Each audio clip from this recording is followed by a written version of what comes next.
మీరు గిన్నె యొక్క లోపల లోపల మొదట కడగండి. గిన్నె లోపల కడగండి మొదట. తర్వాత గిన్నె బయట ఎట్లాగో కడుగుతారు కదా, ప్రభు చెప్తా ఉన్నాడు. కాబట్టి ఆత్మ అంటే లోపల, శరీరం అంటే బయట.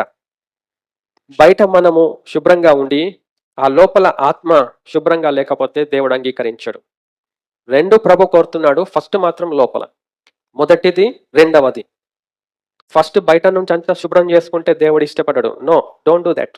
మొదట లోపల శుభ్రం చేసేసుకోండి. హృదయాన్ని, ఆత్మను, తలంపులను, అంతరంగమును మొత్తం శుభ్రం చేసేసుకోండి లోపల. బయట సంగతి ఎట్లాగో చేసుకుంటారు నెక్స్ట్. మన హృదయము, మన మనస్సు ఇస్తే అది ఆత్మ.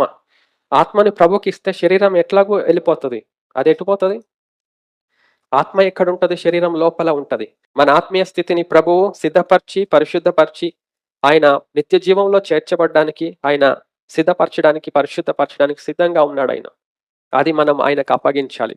ప్రభువా, దేవా, నా హృదయమును నన్ను బాగా కడుగు, హిసోపుతో నన్ను కడుగు, హిమము కంటే తెల్లగా చేయు, నా అంతరంగములో ఒక శుద్ధ హృదయమును నాకు ఈ ప్రభువా, నూతనంగా పుట్టించు తండ్రి, స్థిరపరచు ప్రభువా అని ప్రార్థన చేస్తున్నాడు కీర్తనకారుడు. ఆత్మీయ ప్రార్థన. కాబట్టి మన ఆత్మీయ జీవితమును మనము ప్రభు దగ్గర సిద్ధపరచుకోవాలండి. ఆ ఆత్మీయ జీవితము శారీరక జీవితాన్ని కూడా సిద్ధపరిచేస్తుంది.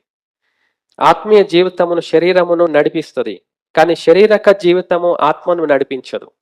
ఆత్మను అణచివేస్తుంది, ఆత్మను దుఃఖపరుస్తుంది, ఆత్మను తృణీకరిస్తుంది. శారీరక జీవితము డామినేట్ చేస్తుంది. కానీ ఆత్మీయ జీవితం మనం కలిగి ఉన్నప్పుడు శారీరక జీవితమును స్వాధీనపరుచుకుంటది ఆత్మ. అంటే ఆత్మను మనం దేవునికి అప్పగించినప్పుడు, ఆయన అధికారమునకు మనం లోబడినప్పుడు మన శరీరం అంతా కూడా దేవునికి అనుకూలంగా వెళ్ళటానికి అనుకూలంగా ఉంటది అవకాశం. అదే దేవుడు చెప్తా ఉన్నాడు. దేవుని యొక్క వర్తమానం, దేవుని యొక్క మాటలు అన్ని కూడా ఆత్మయు జీవమునై ఉన్నవి, శరీరం కాదు, లోకం కాదు. ఆయన ఆత్మయు జీవమునై ఉన్న మాటలు దేవుని బిడ్డలు ఎవరైతే అంగీకరించారో వారు లోపల నుంచి శుద్ధి అయిపోయారు.